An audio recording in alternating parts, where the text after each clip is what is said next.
Hey, good morning. So we're going to can corn today. So I have 26 ears of corn that I shucked last night, or yesterday actually. And now I'm going to cut it off the cob. I've got my jars going in the dishwasher. So what I do, because when you cut these off the cob, it makes a huge mess. So I'm gonna ignore cinnamon for now. So what I like to do is I take some old beach towels and I drape them over my top cabinet up here. And then it hangs down, so any of the splatter that occurs when I use my electric knife, and I bought an electric knife and a bug pan when I did this last year or 2 years ago, I can't remember. It makes it so much easier to cut it off the cob. So this is what you do. And I stored these in the fridge last night. So make sure you have fridge room. One of the things I'm wanting to look into is a big cooler, so I don't have to use up all my fridge space. So what you do is you put the corn on top of the middle part of the bug pan, and then when you cut it, the kernels fall into the bug pan. So when it gets full, I'm just going to transfer it to another bowl and then just keep going.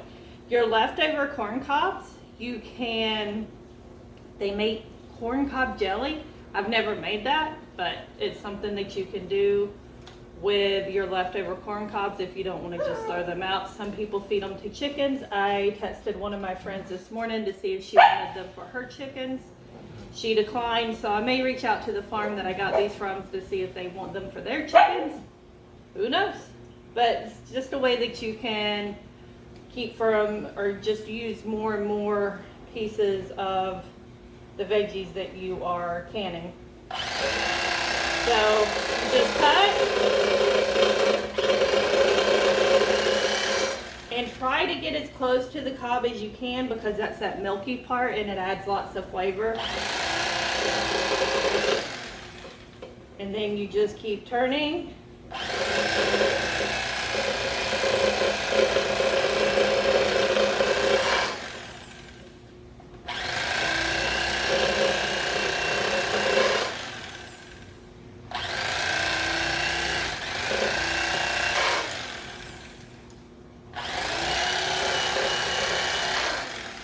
And that's all you do. And it's super easy. Your hand will hurt a little after a little while, because but it is so much easier than trying to cut it by hand. Some people have come up with their own little contraptions. I don't know what they're using other than a drill. They drill the drill bit into the corn, and then they use this, well, it's like a PVC pipe or something, and it shuts the corn, or it gets all the kernels off the cob. It's interesting. I don't know all the details on that, but it's something to look into if you're doing a lot. For 26 years, it's not that bad. So I'm going to work on this and we'll be back. So I've just done 7 ears of corn. Super easy. And if you put your towels up or whatever you want to put up, it keeps the splatter from going all over your cabinets. Which these are easier to throw into the washing machine, in my opinion, than trying to wipe down the cabinets, because I end up missing spots. I just rubbed some up here. So since I finished these and my pan is full, I'm just going to put them in another container until I'm ready to put them in my jars. The jars are still going in the dishwasher. I put them on, and then I made myself something to eat for breakfast. And now I'm getting these ready, and then I've already got water in a pot over there, so when I'm ready I can just turn it on. I've got to go down in the basement and grab my pressure canner and my canning tools. So that's all there is to it. And I'm going to cold pack or raw pack these, or cold pack, I don't know what you call it. I call it cold pack half the time, or raw pack. It's where you just pack the jars with the corn. You don't add the corn and the liquid and then add it to the jars. You pat the jars with the corn, and then you put the hot liquid on top. I am packing a pint, so I'm going to add a half a teaspoon of salt. If you're going to do a whole quart, a whole teaspoon. So I'll put the corn in the jars, and you'll see this in a little bit, and then I'll add the salt and then the boiling water, and then they'll go in the pressure canner. They will process for 55 minutes, and then I have corn for the winter, for soups, sides, whatever I want to do with it.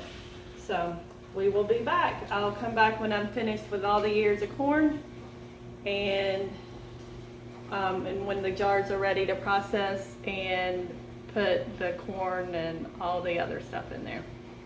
Okay, so all the corn is off the cob. So I got a pretty good amount of corn, as you can see.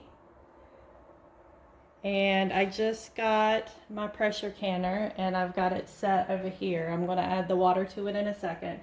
I've got my lids in water. I'll turn it on when the jars end up finished drying, and here's the water for to go into the jars. So I'm just going to turn that on so it can warm up a little bit, or start warming up.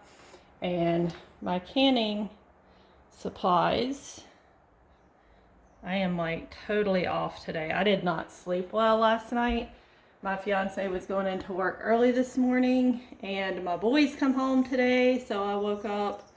He needed to get up around 2. I was up before 2, and I don't know what time I ended up going back to sleep. It was well after when he left. So, and he probably left around 2:30, so I was probably up till 3:30 or 4, just tossing and turning. So, but my boys are coming home. I'm so excited. So I'm gonna let this sit until the jars finish drying, and then we'll be back to show you the rest of the steps.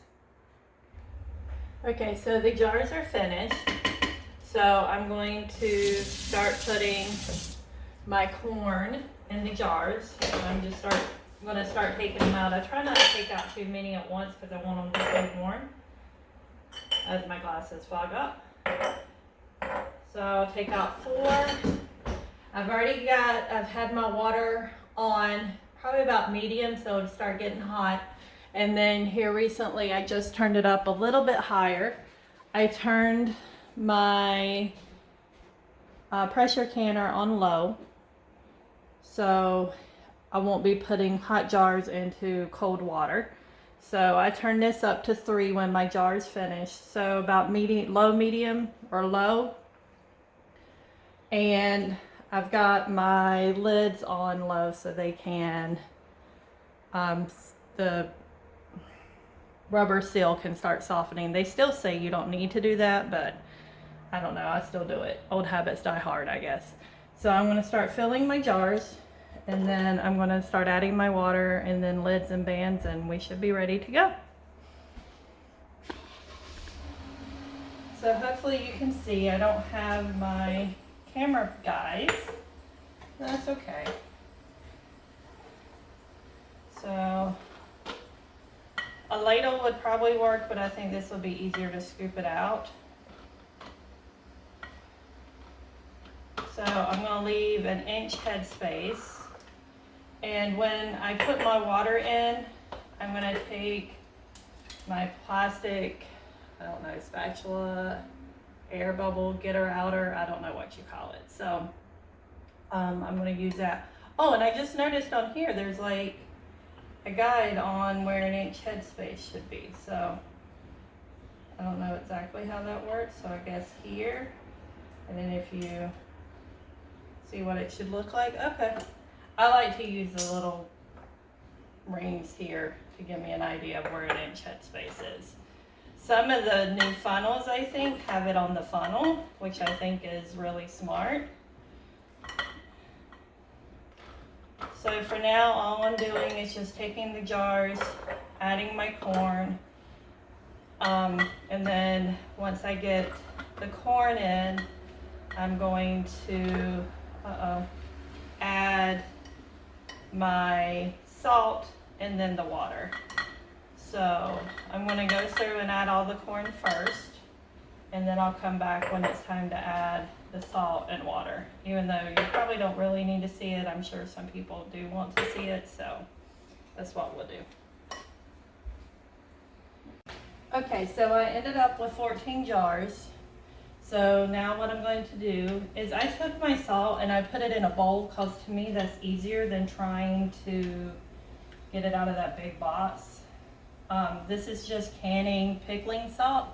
So I'm just going to take this and put a half a teaspoon in each jar. You can completely omit this if that's what you want to do. I like to add a little bit, which is why I only do a half a teaspoon. You could do a fourth of a teaspoon if you want even less than that. If you're doing quart-sized jars, you could go up to a whole teaspoon. I wouldn't go more than that. After I process, or when these jars get in the pressure canner and start processing, I've got a lot of jalapenos that I've gotten from the garden recently. So I'm gonna take my jalapenos and make jalapeno poppers. I'll probably have a video come in with that. It's super easy and you can freeze them. That's what I like. So I did this last year, and I want to believe the year before, but I know I definitely did it last year. And you just take the jalapeno poppers, cut them in half, scoop out the seeds if you want. If you like them hotter, then leave the seeds in. And then you add your cream cheese, wrap it in bacon, put it on a baking sheet, and you're done. And I know I'm putting 2 recipes in one while I'm canning corn, but this is what I'm doing to keep busy until it's time to go get my boys. And I'm so excited that they're coming home. I have missed them, so it's like killing 2 birds with 1 stone. I'm keeping myself busy while they're gone, and we're gonna have great food in the winter. And when we went on lockdown, or whatever you want to call it, to flatten the coronavirus curve, when I went to the grocery store, one of the last times I actually went in person, because now I pretty much order all my groceries online and go pick up. But anyway, I went and all the shelves were empty. And it was so nice to know that I didn't need any of those canned foods, because I had all mine at home. So, and I probably could have made a killing if I, not paying attention. If I wanted to charge people an arm and a leg for the canned goods that I have. But 1, I didn't want to sell any, and 2, even if I did sell some, I wouldn't be greedy. So that one I filled up a little full. So when I take my little spatula thing and run it around and get all the air bubbles out, if it's still fuller than what it needs to be, I'll just take a spoon and spoon some out. So it's not a huge deal if it's not exact. You can take some out. It's a little bit more difficult, but it's okay. Stuff happens, right? So I'm going to finish filling these, which I'm almost done. And then I'm going to take my spatula thing and run it around the sides. Now my leftover water, I'm weird about water, I don't know why. I will keep, because when I want to do some pepperoncinis today, pickle them for, I like to use those to make the Mississippi pot roast, and we like them on pizza and stuff.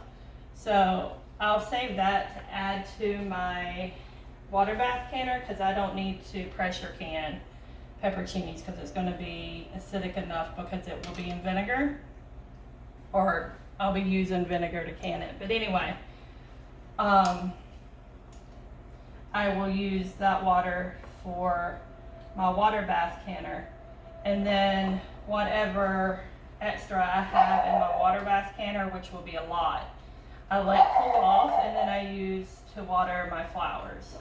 So I try to do as much with the waste not, want not approach. because I feel like it saves time and money and resources. So there's no sense in using resources that we don't need to. So all I'm doing, I don't know if you can see, is I'm just taking this and pushing it down around the sides, and it releases those air bubbles, and it makes, you'll see the water go down. So this one I think is still going to be super full, but I have one where the water has gone down, so when I take the water out of here, I'll just add it in there, and I'll just use like a teaspoon or tablespoon, one of my kitchen spoons, to do that. Again, it's not that big of a deal. I can turn this water off. Some of these, a lot of these, I'm going to end up having to add water, which is why we do this, so you know, if you need more water and to get all that air out, because you're not wanting air in your jars.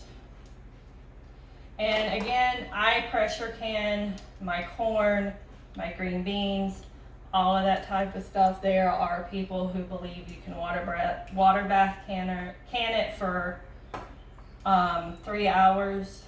I'm not comfortable doing that, but if you are, go for it. I know there are people that do it. So, but just because somebody does it doesn't mean I need to do it, and it doesn't mean that it's wrong. It's just not what I feel comfortable doing. So, to each his own. I try not to judge, and I try not to tell people what they do is right or wrong. I'm doing what I think is right for me and my family, and that's all I can do, and that's all I have control over. So I don't have control over what anybody else does with their food or their family or any of that, and nor do I want to. Lord knows I've got enough to deal with on my own. So, all right, so that is done. Let me get a spoon so I can take some of this liquid out and add it. I don't want to pour it down the drain. For one, some of these jars need some more water. And two, see if I can show you. It's kind of, see, it's milky, so it's got a lot of flavor in there. I don't want to dump my flavor down the drain. So, and I'm just going to top off some of these. That one I think is good. And again, your water needs to be really hot and boiling, because that's going to kill all the germs and bacteria, or help kill the germs and bacteria. And that's why you turn on your pressure canner, not on high. You don't need to put it on high, but so it can warm up, because you don't want to put hot liquid, or these hot jars that are hot because of the liquid that you poured in them, into a cold canner, because thermal shock will get you, and you don't want any of your jars to break. I think I've had 1 or 2 break in all my years of canning, and even though it's only been 1 or 2, it's still sad, and I hate it, because all that food in those jars that broke is gone. You can't get it back, and all that work that you put into canning those. So I'm just wiping off my rims. Again, some people do it with vinegar. When I use my Tadler lids again, I may use vinegar. The only time I wouldn't use vinegar if you're using any milk type product. Most people do not, or say that you can't can anything that has milk or milk products in it. I have not done that. But some people say you can, and they'll actually get milk on sale at the stores, and they will can, or when it's on sale, and then they'll can it. And I might take a little bit out of this one. And they'll can it, and that way it's shelf stable. Shelf stable. I can't even talk today. I tell you, I did not get much sleep last night, so I don't know what I'm going on right now, but anyway. And those that I poured the liquid in, I'm going to wipe them down again, because you never know if something's spilled on the side. So there we go. And then I'm going to use my little magic wand to get my lids. And then I'm going to put all of those on. Put the bands on. These are brand new canning jars. I know they're scarce. I actually found these, I think, at Target. I can't find any at Walmart, but I'll look around online. And I got these at Target and I went and picked them up. I know Michael's has some, or at least the last time I went, they had some. A lot of people use them for wedding decorations too, which isn't a bad idea. I didn't use them for my wedding this time. I haven't used them for my wedding period, but I know a lot of people do that. They're really cute as centerpieces with like baby's breath or something.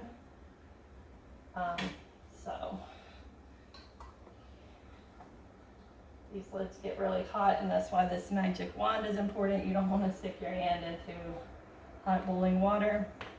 And then we put the lids on, and you only want them fingertip tight, which means you turn them until they're tight, but not so tight to where you're like really squeezing it on. You don't need to do that. Basically, this band is just holding that lid in place so it can create a seal. If you make it too tight, the lid's gonna buckle, and then it's definitely not gonna seal, and you gotta start all over.